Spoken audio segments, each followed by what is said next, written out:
Hi, my name is Jen Nelson. I live in Greenville, Michigan, and I am currently a student in Mark Harvey's Introduction to Politics class at Baker University. My political background is not very diverse, as I had stated in one of my earlier posts. I don't consider myself to be a very politically engaged person. I keep up with what's happening in the world by watching the nightly news, reading the newspaper, and talking to my friends and coworkers. But to be honest, this time of the year really kind of turns me off from watching the news because there's so much negativity around the elections. I'm happy getting by with what I know. I'm not one really to go out and research the issues or what's on the ballot, surf the internet to know more of what's going on. My experience from this class has been pretty humbling. It has taught me that it's really important that I do stay informed and I keep on what's happening in the world. I am the type of person that learns from real life scenarios and from the experience of others. With the textbook, while it was filled with great information, I'm not a huge reader. So reading is something that I have to do to really take all of the information in. What really was great was the forums and the webcasts that were really beneficial for me. I like reading what my fellow teammates had to say. Also, I could see that some of them were very well versed in politics, so it brought unfamiliar territory into my world, and it was interesting reading about it. I wish that I just had a little bit more political background like some of my fellow teammates do have, just to be able to put in my back pocket for when I needed it. Ultimately, politics affect each and every one of us, whether we know it or not, or whether we care about it or not. Recently, the Michigan Supreme Court has ruled that a measure to include collective bargaining rights in the state constitution should appear on the November ballot. Proposal 2 will ask voters to amend the state constitution regarding collective bargaining. It's not only my job to be well informed, but the right of every American to be well informed. Today I'm going to speak with Sergeant Brian Bloomstrom from the Greenville Department of Public Safety to see how this potential proposal will affect his job and the job of every police officer and firefighter in the state of Michigan. Okay, Brian, thanks so much for taking the time to talk with me today. I wanted to start off just asking you how long you've been in law enforcement. I've been involved with law enforcement for the last 15 years, and I've worked with the City of Greenville during that entire time. Wow, okay, great. Well, I can imagine over the course of those years that you've seen some proposals on the election ballot that might affect your work. I'm wondering if you could give me your thoughts regarding the collective bargaining issue that's going to be on this year's ballot. I think that it's a great move on behalf of the working families to put such an issue on the ballot and take it to the Michigan voters. In the last 2 years, we've seen such a decline in union rights, in worker rights, based upon questionable legislation by both our senators and our representatives in this state. We've seen quite a bit of rights of those workers, including pay, benefits, insurance issues, digress. And by being able to put this on the ballot, hopefully an initiative of this sort will allow the voters to help the working families and the working people of this state that are involved with unions and collective bargaining to maintain those rights and keep that as a fundamental right, not only of this state but of this country. Great. So if this proposal would happen to go through, and maybe if it's eliminated, talk to me a little bit how that may affect your job here, with the City of Greenville. If collective bargaining is eliminated, it reduces the avenues that union individuals have to air their grievances and be able to have their disputes settled in a very timely manner. Quite a few of the new laws that are out there streamline the process of arbitration and mediation and collective bargaining.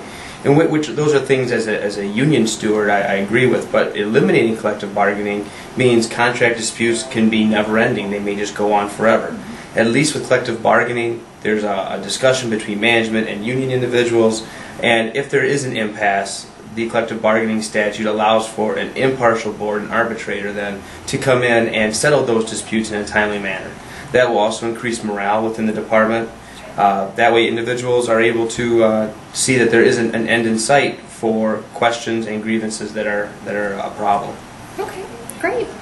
Now, I know that you also have a role on the Governor's Board, and I was wondering if you could tell me a little bit about that role and maybe what part you play and what issues you may deal with. Act 291 allows for 7 individuals to oversee firefighter training in the state of Michigan. The governor picks 6 of those members to sit on that board, and to work within the law, determine firefighter standards, courses of training, classes, and basically the firefighter occupation for the state of Michigan. I'm one of the 6 that was chosen by Governor Snyder to sit on that board, and I actually represent the Fire Instructors Association for this state. Oh, okay. So if something were to go through and collective bargaining was eliminated, would that affect your role with the Governor's Board at all? No, I would still, that is a 4-year appointment, I will still be there. However, there is a member of the International Association of Firefighters Michigan chapter, which is commonly called the MPFFU, and the union is represented on that board. I think that other issues that would come up involving collective bargaining when it came to training matters would end up coming to the state board to be looked at to see if there would be a way to solve those problems at that level, because there would not be a chance for arbitration involving training. There would be no more collective bargaining. Okay, wonderful. Well, I really appreciate you taking the time to speak with me today and just kind of giving myself and my class a little bit more knowledge when it comes to the proposals on this year's ballot. Thanks so much. You're very welcome. Now I'm talking with Sergeant Dennis McGurl with the Department of Public Safety on collective bargaining proposal. Dennis, thanks for meeting with me. Tell me a little bit about yourself and how long you've been in law enforcement. I've been in law enforcement for 23 years and currently employed with the City of Greenville as a public safety sergeant. I've been there for 20 years. Okay. Before Greenville, where else have you worked? Belding and Portland. Oh, okay. Michigan. So around the area. Yeah. Okay. Well, tell me a little bit about your thoughts on collective bargaining. I recently spoke with Brian Bloomstrom, and he had some, pretty significant thoughts, and I'm wondering how you feel about it.